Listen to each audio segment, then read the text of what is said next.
हर खबर पर होगी आपकी पकड़। डाउनलोड कीजिए एबीपी लाइव ऐप।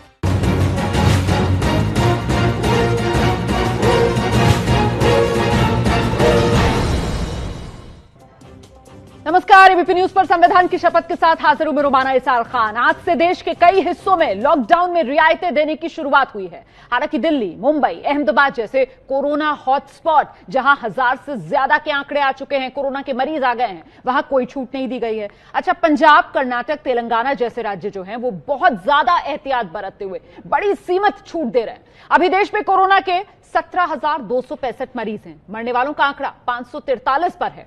हालांकि अच्छी बात यह है कि 325 ऐसे जिले जहां कोरोना का एक भी केस नहीं, वहां छूट दी गई।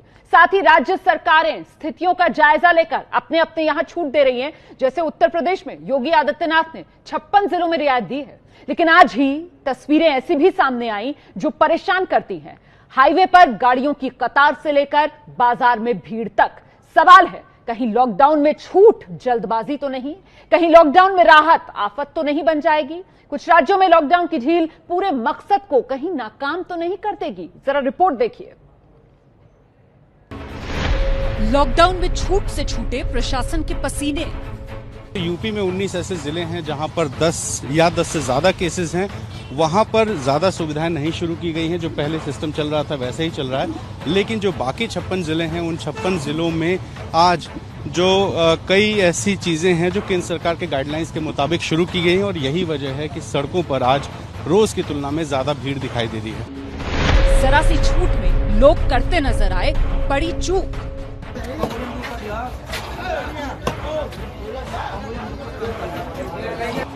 सरकारी दफ्तर में भी नजर आई लापरवाही। रेल जोन में कोई किसी गाड़ी की को सैनिटाइज नहीं किया जा रहा है, ना ही किसी की थर्मल स्क्रीनिंग हो रही है। सभी गाड़ियां वैसे ही जा रही हैं, गेट पर रोकी जाती हैं, देखी जाती हैं और वो सीधा अंदर जा रही हैं। केजरीवाल ने दिल्ली के लिए बजाई खतरे की घंटी। कोरोना फैल चुका है, बहुत सारे लोग कोरोना लेके घूम रहे हैं और ये बीमारी ऐसी है कि किसी को पता भी नहीं चलता कि मुझे बीमारी हो गई है। कई बार लॉकडाउन में राहत कहीं आफत ना बन जाए।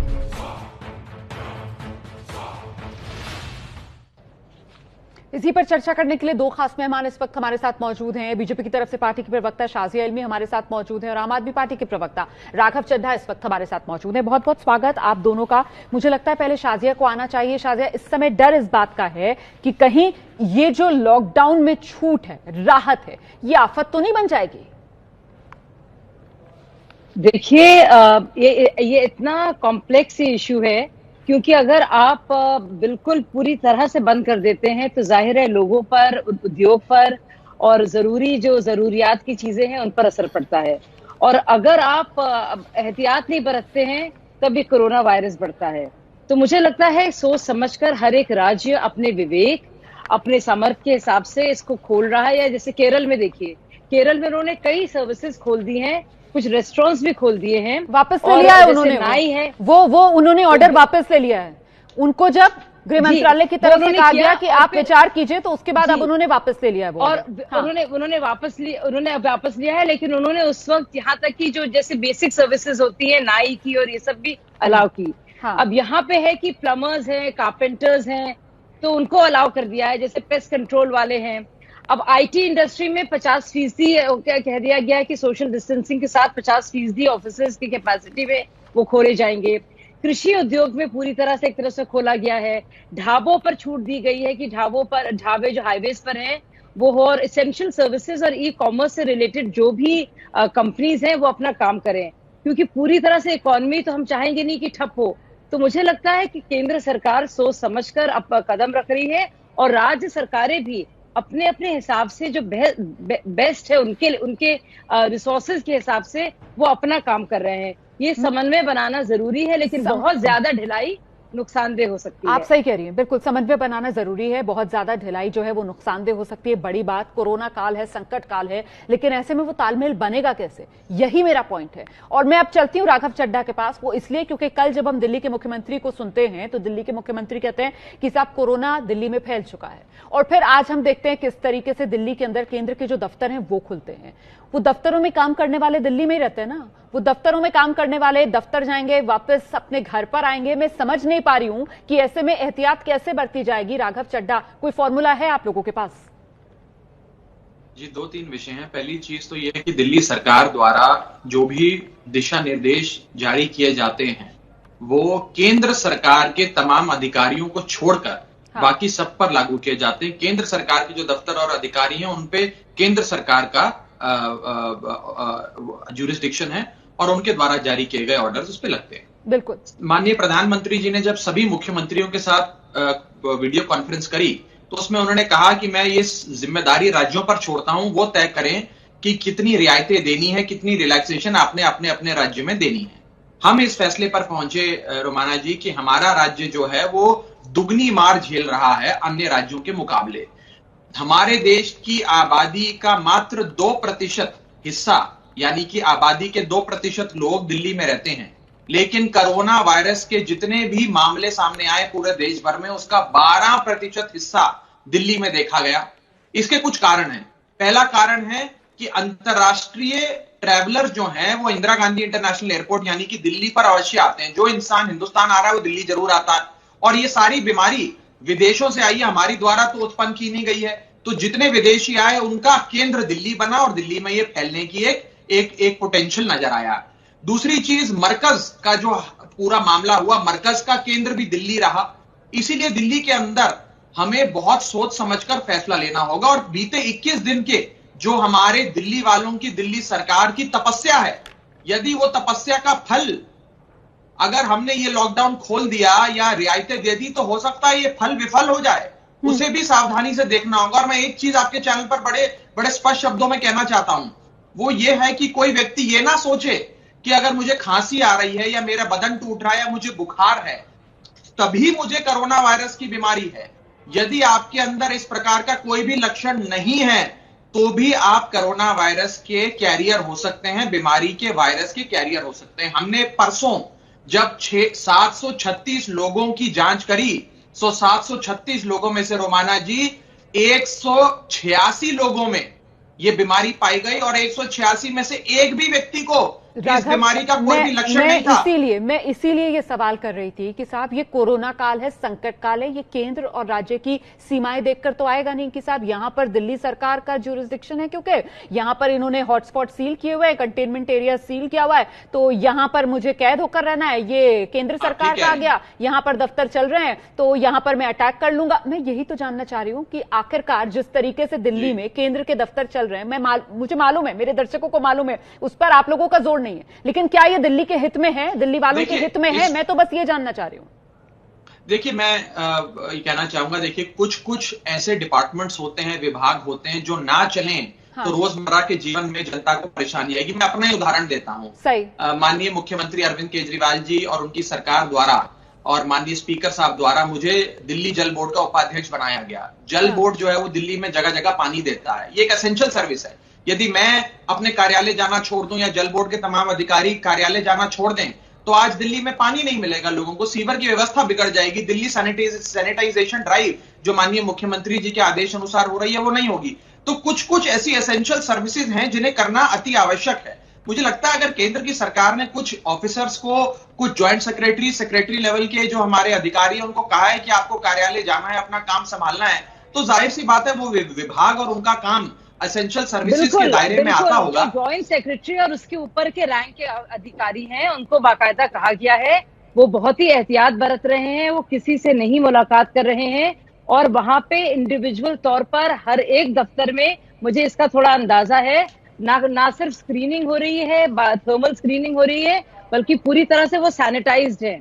यहाँ तक कि पाँव में पहनने के जो प्लास्टिक के जो वो होते हैं कवरिंग, वो भी दी जा रही है और उसको भी डिस्पोज किया जा रहा है ताकि लोग जो है इसको लेकर अंदर ना आए। नहीं, मैंने ये सवाल इसलिए पूछा क्योंकि आज जब हमारे पास रिपोर्ट्स आई, ग्राउंड रिपोर्ट्स, हमारे रिपोर्टर हैं नीरज पांडे, उन्होंने बताया कि शास्त्री भवन में बाहर ही नजर आ रहा है किस तरीके से सैनिटाइजेशन का काम चल रहा है, कैसे थर्मल स्क्रीनिंग की जा रही है वहां पर, अंदर जो भी इंप्लॉइज जा रहे हैं। लेकिन रेल भवन से उन्होंने खासतौर से आज रिपोर्ट भेजी थी, वो रिपोर्ट मैंने सुबह एबीपी न्यूज पर दिखाई दी। वहां पर किसी तरीके की कोई स्क्रीनिंग बाहर, जहां तक कैमरे की पहुंच है वहां तक बाहर नहीं होती हुई नजर आ रही थी, जबकि शास्त्री भवन में जहां कैमरे की पहुंच थी वहां पर साफ नजर आ रहा था कि साहब थर्मल स्क्रीनिंग भी हो रही है, वहां पर सैनिटाइज भी किया जा रहा है। लेकिन रेल भवन में गाड़ियां यूं ही दंदनाती हुई अंदर जा रही थी, कोई गाड़ियों के टायर वगैरह या गाड़ियां सैनिटाइज नहीं की जा रही थी, वहां पर कोई थर्मल स्क्रीनिंग नहीं की जा रही थी। नहीं, बस वो ढिलाई है, वो एक तरह की ढिलाई है। नहीं, वो ढिलाई है। देखिए, ये बात माननी चाहिए, चाहे जो भी करे, क्योंकि हम सब लोग इससे परेशान हैं। तो मुझे लगता नहीं है कि किसी भी केंद्र की सरकार हो या राज्य की सरकार हो या केंद्र की पुलिस हो या किसी पर्टिकुलर राज्य की पुलिस हो या कहीं के भी अधिकारी हो, हम सब भारतीयों को मिलकर इसमें करना है। और निकालने की बजाय अगर ढिलाई हुई है तो ढिलाई को रोकने की जरूरत है। या कहीं जगह बेहतर काम हो रहा है। अच्छा, और शाजिया दूसरा पहलू ये, शाजिया दूसरा पहलू ये, इस बीच बड़ी खबर आ रही है, मैं लौटूंगी इस चर्चा पर। बड़ी खबर आ रही है विजय माल्या से जुड़ी हुई, इस समय की बड़ी खबर। ब्रिटेन के हाई कोर्ट में विजय माल्या केस हार गया है। भगोड़े विजय माल्या को यह बड़ा झटका लगा है। ब्रिटेन की कोर्ट में माल्या अपील में भी हार गया है। तो भारत का भगोड़ा विजय माल्या ब्रिटेन में था, वहीं पर कानूनी बचाव, कानूनी ढाल लेने की कोशिश कर रहा था विजय माल्या, और अब ब्रिटेन की कोर्ट से बड़ा झटका विजय माल्या को लगा है। ब्रिटेन की कोर्ट में माल्या अपील हारा। भारत प्रत्यर्पण से जुड़ा हुआ यह मामला था, भारत को प्रत्यर्पण के खिलाफ यह केस हारा, मतलब अब भारत लाया जा सकेगा विजय माल्या को। इसका सीधा मतलब यह हुआ, प्रत्यर्पण का यह मामला जो विजय माल्या हार गया है, बच रहा था वो भारत आने से, लेकिन अब विजय माल्या को भारत आना होगा, भारत लाया जाएगा विजय माल्या को। ब्रिटेन की कोर्ट में माल्या अपील हार गया है। मुझे लगता है ये बढ़िया खबर है। कोरोना काल, संकट काल, तमाम नकारात्मक खबरों के बीच ये बड़ी खबर शाजिया इल्मी, मेरे ख्याल से एक अच्छी खबर आई है। जिस तरीके से विजय माल्या के लिए जो कानूनी दरवाजा था ब्रिटेन में वो बंद हुआ है, ये बहुत ही अच्छी खबर है। और आप देखिए, ये मामला चल रहा था और एक वहां का ब्रिटेन का ज्यूरिसडिक्शन था, उन्होंने उसके तहत वहां पे अपनी अपील करी थी और ये उनकी दूसरी अपील थी। आपको बता दें, इससे पहले भी एक और मामले में, एक पहले केस में जब इनसे पूछा गया था और ये प्रूव नहीं कर पाए थे और हमारे जो वकीलों ने इस मामले को रखा था, तो बाकायदा ये पूछा गया था कि यहाँ पे हालात कैसे हैं तिहाड़ जेल के और आर्थर जेल के। तो यानी कि एक तरह से पूछा गया था और इसको भी कंडीशन बनाया गया था विजय माल्या के वकील की तरफ से कि शायद हालात वहां पे ठीक ना हो प्रत्यर्पण के लिए। लेकिन फिर क्योंकि लीगली मामला चलता रहा, उठक पटक चलती रही, लेकिन ये अपने आप में बहुत बड़ी उपलब्धि है, बहुत बड़ी खबर है। बहुत सारे लोगों के, इनके एम्प्लॉइज के बहुत सारे मामले हैं। सरकार ने इनके सारे एसेट्स को सीज कर दिया था और हम जानते हैं क्या हुआ किंगफिशर एयरलाइंस में, किस तरह से जो पूरे उनके कर्मचारियों का यूनियन था कितना परेशान था। इसके बावजूद ये अपनी अच्छी जिंदगी जीते रहे, लंदन चले गए, वहां पे बहुत दिन भागते रहे और बावजूद इनके कि इतने बड़े एनपीएस थे, इतने बड़े लोन्स थे, ये रात में छुपाकर गायब हो गए और बिना किसी को बताए हुए अथॉरिटीज को गायब हो गए। बिल्कुल, तो सियासी तौर पर सियासी आर पार जो देखने के लिए मिली थी विजय माल्या के मामले पर, और अब ये बड़ी जीत भारत के लिए, विजय माल्या को भारत लाया जा सकेगा। ब्रिटेन की कोर्ट में विजय माल्या अपील में हार गया है। हम सीधे रुख कर रहे हैं, मेरे साथ मेरे सहयोगी प्रणय उपाध्याय इस वक्त मौजूद हैं। प्रणय, भारत के लिए बड़ी जीत, भारत लाया जा सकता है विजय माल्या को, रास्ता साफ। जी बिल्कुल, भारत की जीत तो रोमाना उसी समय हो गई थी जब ये ब्रिटेन के गृह विभाग ने इस चीज को स्पष्ट कर दिया था। केवल विजय माल्या इस जुगत में लगे हुए थे कि किसी तरीके से अदालती पेंच से, अदालती कार्रवाई से वो इसे डिले कर पाए, लेकिन निश्चित रूप से इसकी संभावना बेहद धुंधली ही थी कि उन्हें अदालत से कोई राहत मिल पाए, क्योंकि कोर्ट पहले ही इस बात का फैसला दे चुका था कि भारत उन्हें एक्सट्राडाइट किया जाए और भारत की एक्सट्रेडिशन रिक्वेस्ट, प्रत्यर्पण रिक्वेस्ट थी, उसी के खिलाफ उन्होंने अपील की थी और वो अपील में भी अब हार गए हैं। यानी विजय माल्या के सामने अब कोई विकल्प नहीं है और उन्हें भारत आना ही पड़ेगा, जिससे वो बचने की कोशिश कर रहे थे, जिससे भाग के वो गए थे।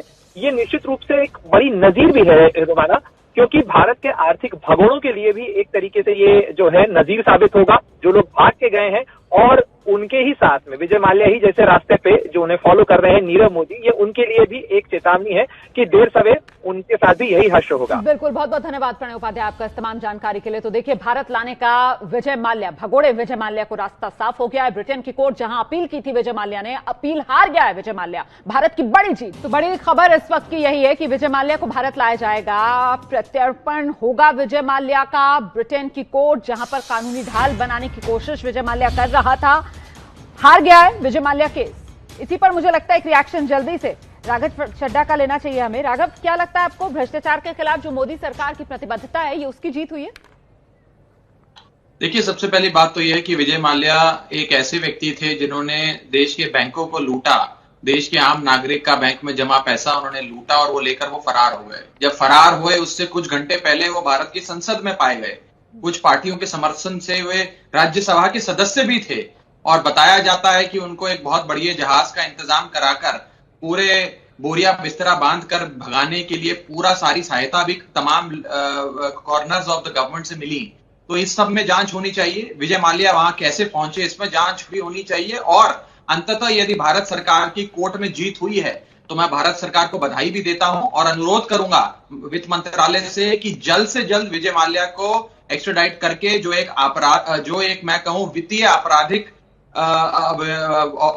फ्यूजिटिव हैं, भगोड़े हैं, आप आर्थिक भगोड़े हैं, उस व्यक्ति को जल्द से जल्द हिंदुस्तान लाकर हिंदुस्तान के कोर्ट में उनका ट्रायल चलना चाहिए और उचित सजा मिलनी चाहिए। और एक ऐसा हमें एक स्पेसिमन क्रिएट करना चाहिए, चाहे वो अन्य बड़े बड़े उद्योगपति हो जो दिल्ली और हिंदुस्तान के बैंकों में डाका डालकर विदेशों में सेटल हो जाते हैं, अन्य देशों की नागरिकता ले लेते हैं। ये एक नया चलन हमारे देश में पिछले कुछ सालों में देखा गया। अपने जवाब में जिस तरीके से सवाल भी उठा दिया, मुझे लगता है इस पर शाजिया जवाब देंगी।